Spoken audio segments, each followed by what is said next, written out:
বাংলাদেশ জামায়াতে ইসলামের আমির ডক্টর শফিকুর রহমান যুক্তরাজ্যের উদ্দেশ্যে ঢাকা ত্যাগ করেছেন। বুধবার সকালে বিমান বাংলাদেশ এয়ারলাইন্সের একটি ফ্লাইটে তিনি হযরত শাহজালাল আন্তর্জাতিক বিমানবন্দর থেকে লন্ডনের উদ্দেশ্যে রওনা হন।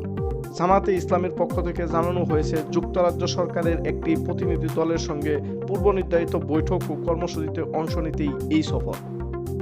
বিষয়টি নিশ্চিত করেছেন দলটির সহকারী সেক্রেটারি জেনারেল ও মিডিয়া বিভাগের প্রধান এহসানুল মাহবুব জুবায়ের।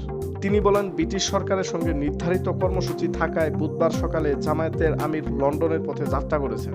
দলীয় সূত্র জানায়, লন্ডনে কর্মসূচি শেষে ডক্টর শফিকুর রহমান সৌদি আরবে যাবেন, যেখানে তিনি পবিত্র উমরা পালন করবেন।